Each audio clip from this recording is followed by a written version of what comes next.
Inicio mi intervención dando las gracias al profesor Gabriel Terol y a la Red Académica Latino e Hispanoamericanista sobre Estudios Enológicos de la Universidad de Costa Rica por la invitación a participar en el primer Congreso Internacional de Estudios Filosóficos Chinos.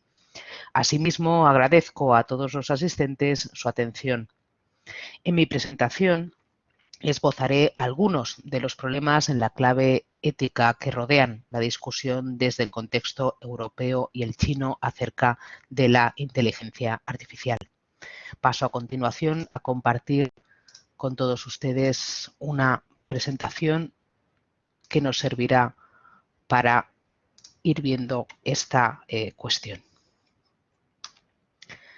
Con pocos meses de diferencia, en abril y en junio de 2019, la Comisión Europea, delegando en un grupo de expertos de alto nivel sobre la inteligencia artificial, y el Comité Nacional de Gobernanza para la Inteligencia Artificial de Nueva Generación del Gobierno de la República Popular China, publicaban los principios y directrices éticas que deberían regir la inteligencia artificial.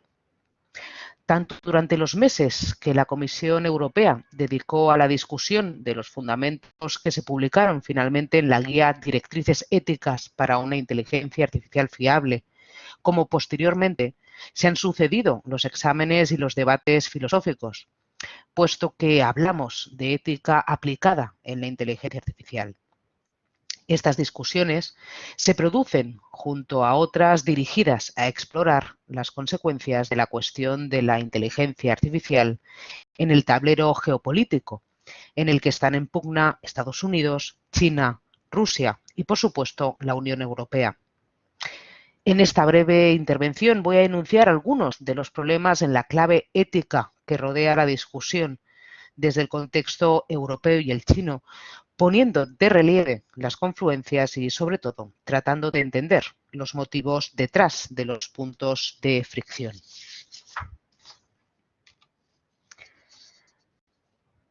Según se puede leer en las directrices éticas para una inteligencia artificial fiable de 2019, su objetivo es promover una inteligencia artificial fiable que se apoya en tres componentes.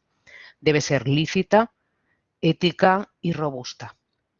A tenor de la definición que se encuentra en las directrices, la fiabilidad, que se deriva de la confianza en los sistemas de la inteligencia artificial y en las personas detrás de ellos, concierne al desarrollo, despliegue y utilización de sistemas de inteligencia artificial sociotécnica y tecnológicamente.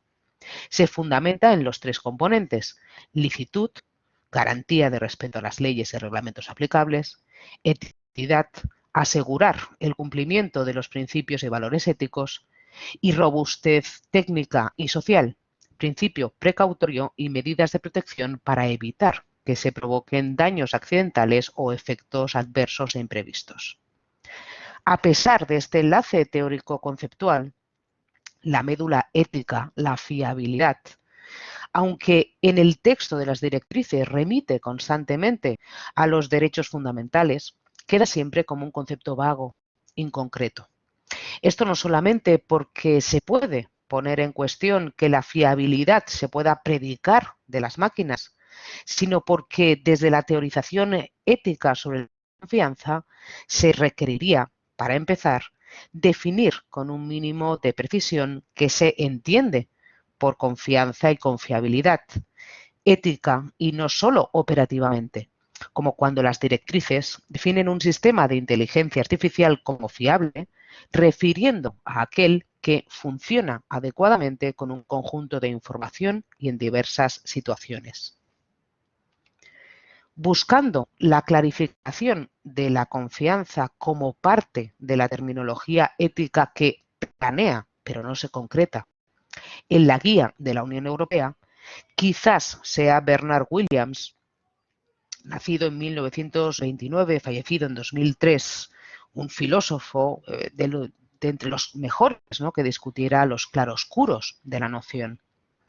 Williams constata, primero, que en cualquier actividad en la que varios individuos obran conjuntamente para llegar a conseguir un objetivo o fin común, la confianza es condición necesaria y supone la predisposición de una parte a fiarse de la otra al actuar de determinada manera.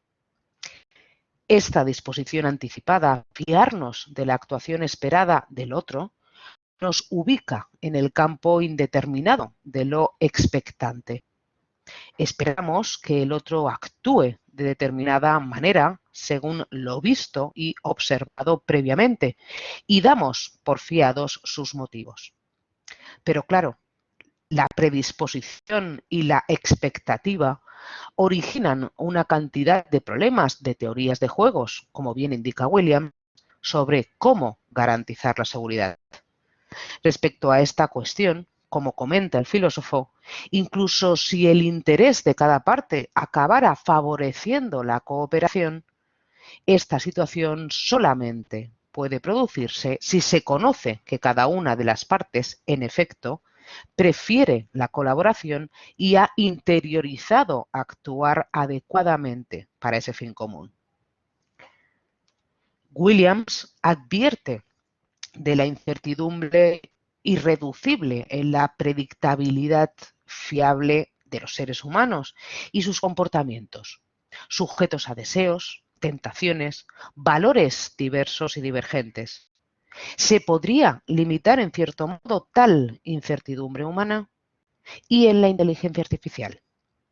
Quizás, pero para empezar, dejando a un lado la teoría de juegos y, por tanto, los intereses e incentivos. Como expone el filósofo, se trataría de simular que la confiabilidad tiene un valor intrínseco para personas y sociedades. Como se decía al principio, con pocos meses de diferencia a la Unión Europea, el Comité Nacional de Gobernanza para la Inteligencia Artificial de nueva generación del Gobierno de la República Popular China hacía públicos sus propios principios y directrices éticas para guiar la nueva fase de la inteligencia artificial. Si con respecto a las directrices europeas, el pilar fundamental y, como se ha indicado, no suficientemente definido, es el de la fiabilidad, la propuesta de China consiste en 8 principios someramente expuestos. Todos ellos resuenan en la larga historia conceptual, filosófica y política del país asiático, aunque son difícilmente precisables en términos éticos concretos aplicados a la realidad de la inteligencia artificial.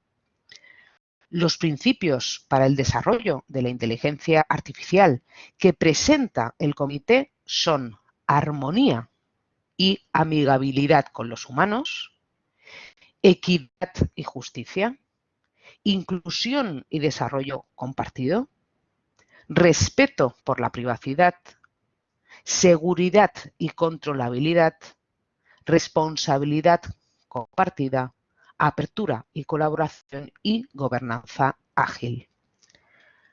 La armonía, de la que podemos sospechar que se pone en primer lugar por prioridad lexicográfica en relación con los siguientes principios, se presenta del siguiente modo. Y cito a continuación.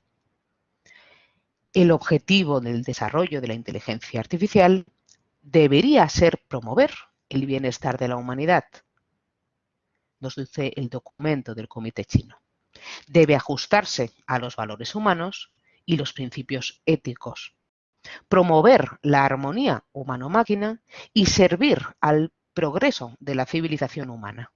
El desarrollo de la inteligencia artificial, prosigue el documento, debe basarse en la premisa de garantizar la seguridad social y respetar los derechos humanos, y debe evitar por todos los medios el uso indebido, el abuso y el mal uso de la tecnología de la inteligencia artificial. Como vemos, la dicha prioridad lexicográfica es la de la armonía humano-máquina, sin olvidar su finalidad última, esto es, el progreso de la civilización humana. Para tratar de sustanciar el significado ético del principio de armonía humano-máquina desde la perspectiva filosófica china, se debe tener en cuenta que el concepto chino He remite a la compleción o ensamblaje, a la mezcla o mixtura de cosas distintas, que no obstante pueden ajustarse mutuamente. En su aplicabilidad al desarrollo de la inteligencia artificial, la complejidad de la relación del hombre con los demás ya no se reduce, no puede hacerlo, a las relaciones humanas. Ahora la esfera se amplía a la relación humano-inteligencia artificial y es esta la que se pretende guiar hacia su concierto. Y, no obstante, es una relación de servidumbre que se justifica y parapeta en otra idea esencial que empezó a emplearse en China tras la puesta en circulación del concepto en los círculos intelectuales japoneses del periodo Meiji, a inicios del siglo XX, y gracias a las obras y reflexiones de reformistas ilustrados como Liang Qichao, la idea de progreso, Jinbu. La idea de progreso, revigorizada después de su descrédito filosófico tras los desastres de la primera mitad del siglo XX, reaparece fuertemente entrelazada ahora con la armonía de remembranza confuciana, convertida casi en dogma y guión político de la China del siglo XXI. Asimismo, el vértice ético de la inteligencia artificial desde China, que se cimienta entre la armonía y la gobernanza que atraviesan el resto de los principios éticos y los vertebran, aparecen de suyo como principios equívocos. La indeterminación conceptual es, pues, común en la propuesta ética europea y en la china. Expuestas, comentadas algunas de las líneas maestras de los principios éticos desde Europa y China, procede ahora a encarar los puntos de confluencia y de fricción éticos y, claro, políticos sobre la inteligencia artificial. Para esbozar esta cuestión, se puede atender a algunas de las líneas actuales de la discusión sobre ética y tecnología. Un ejemplo significativo se encuentra en el artículo académico de Pak-Hang Wong, titulado "Las diferencias culturales como excusas, derechos humanos y valores culturales en la ética global y la gobernanza de la inteligencia artificial", un texto de 2020. En su escrito, la proposición que quiere demostrar Wong consiste en subrayar la importancia que tienen los valores culturales para los derechos humanos desde la perspectiva filosófica e instrumental. En síntesis, quiere probar que el enfoque de derechos humanos para la gobernanza de la inteligencia artificial no puede prescindir de los valores culturales y el papel de las diversas culturas en el mundo. El profesor empieza su artículo empleando la forma clásica de la argumentación basada en ejemplos, ofreciendo uno referido a la India y el otro a China. Así, Wong recoge una afirmación del gobierno indio en la que éste aseveró que la India, decía ese gobierno, la India no es una nación particularmente privada, la información personal a menudo se comparte libremente y sin pensarlo dos veces. La vida pública se organiza sin pensar mucho en salvaguardar los datos personales. Desde esa afirmación del gobierno de la India deduce Wong que la privacidad es una idea extranjera importada a la India con fines instrumentales. Aplica la misma deducción mirando hacia China y a una académica, Bing Song, defensora de la, y abro comillas, intervención estatal en la vida privada a través del crédito social de China, basando tal defensa en una alegada, de nuevo comillas, tradición de gobernanza china fundamentada en la promoción, también con comillas, milenaria, de la entrecomillado de nuevo, buena moral en el comportamiento social. Por ahora, a Wong le bastan estos dos ejemplos para extraer de ahí que la India y China no comparten la perspectiva liberal que se precia de poner límites a la interferencia de los poderes públicos en las vidas privadas de los ciudadanos.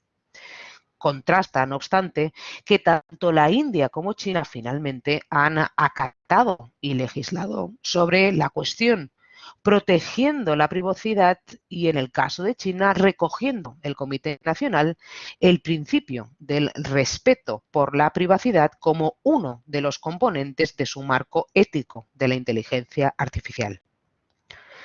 ¿Dónde ve, pues, Wong el resquicio problemático? Justamente en la lectura que propone, según la cual los ejemplos ilustran las dificultades de lo que conceptúa como diferencias culturales frente a la ética global y la gobernanza de la inteligencia artificial, e interpelan a intentar equilibrar, armonizar el enfoque que defienda los globalmente considerados valores humanos básicos, no habla de derechos humanos, mientras que a la vez se den espacios legales y éticos aplicables a culturas diferentes, por tanto, con valores culturales diversos. Quizás la clave de lo que se propone como discutido y controvertible esté en el universalismo como pilar desde el cual se construyen tanto las defensas como los ataques al enfoque universalista de los derechos humanos. Pero este tema, la significación del universalismo y, si es el caso, su parcialidad o sesgo hacia valores ceñidos a la raíz europea, debe evidenciarse con nitidez y discutirse sólidamente. Del mismo modo, antes de dar por válidas las identidades culturales o, en el caso de la tesis central que quiere demostrar Wong, los valores culturales, sería deseable abrir el canal de estos prolegómenos conceptuales sobre el universalismo para, si es el caso, reconvenir al enfoque ético sustentado sobre los derechos humanos. Tal reconvención no se sostiene ni en la teoría ni en la práctica si previamente no se ha discutido la creencia fundacional identitario-cultural. Si se sostuviera, ello supondría aceptar la esencialidad oculta de tal conceptuación de valores culturales identitarios, asomados a la pendiente resbaladiza de su esencialismo y relativismo moral. El problema con el modelo que propone Pak Han-Wong y otros académicos en su misma línea, empuja constantemente a suponer la identidad cultural primigenia e inmóvil, por ejemplo, de China. Y eso es más que discutible y no tiene que ser un presupuesto de suyo aceptado para discutir los rasgos o trazos eurocéntricos, si los hay, de la Declaración Universal de los Derechos Humanos o de cualquier otro documento que garantice el respeto de los derechos humanos. Tampoco para asumir en el sentido contrario la valía de los valores culturales diversos por sí mismos o por su simple existencia, en aras de un pluralismo cultural que también se puede apreciar en el enfoque universalista, regulador, no totalizador, en palabras, por ejemplo, de François Julien, cuando a priori no se lo mira como culpable de monismo político o incluso de intolerancia. Estas alegaciones de dogmatismo e intolerancia contra la universalidad de los derechos humanos deberían desambiguarse.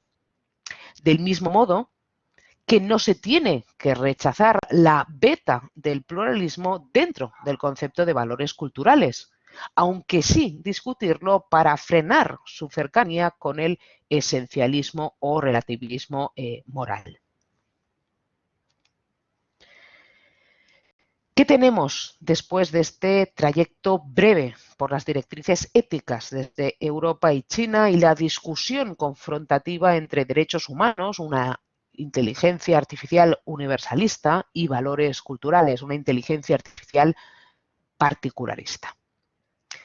En primer lugar, China, amparada en su soberanía estatal nacional, describe su propuesta ética de la inteligencia artificial expresamente mostrando su voluntad de ajustar el desarrollo tecnológico en el marco de los valores humanos y según la inteligencia artificial armónica que requiere, para empezar, un conocimiento de sus bases filosóficas ancladas en su larguísima historia filosófica singular.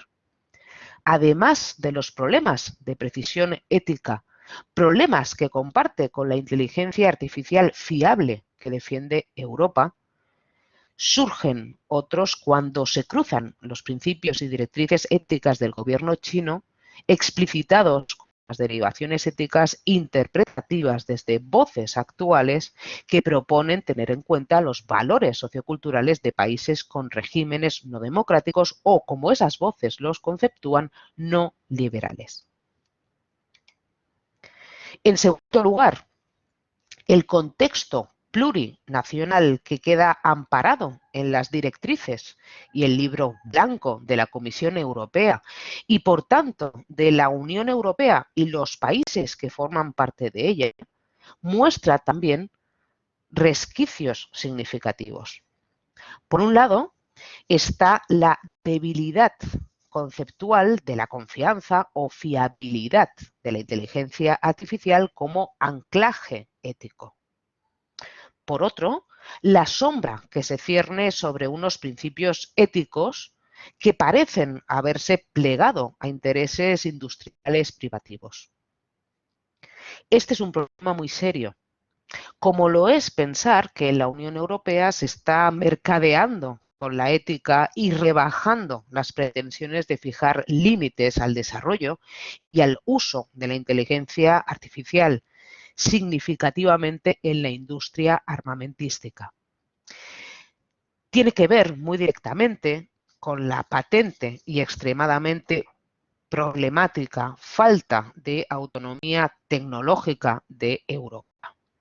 Esta es, de hecho, una de las debilidades fundamentales y, por tanto, la que al final podrá incidir más directamente en las cuestiones de la ética de la inteligencia artificial.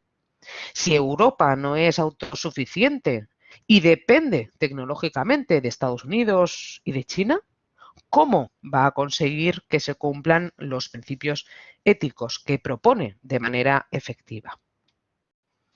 Para finalizar, dejar unas pocas preguntas abiertas. ¿Qué principios facilitarían la cooperación entre la Unión Europea y China en esta materia? Y las tensiones. ¿Puede la Unión Europea, como se ha criticado desde voces expertas de la filosofía europea, dejar la cuestión de la ética de la inteligencia artificial en manos de los grandes sectores industriales involucrados y con interés económico en el desarrollo de la inteligencia artificial? ¿Y China? ¿Está dispuesta China a discutir una ética global y universalista de la ética de la inteligencia artificial? ¿Y Europa a contemplar principios éticos provenientes de la filosofía ética china, por ejemplo, confuciana? Dejo estas preguntas abiertas y finalizo mi intervención dándole a todos ustedes las gracias por su atención. Muchísimas gracias.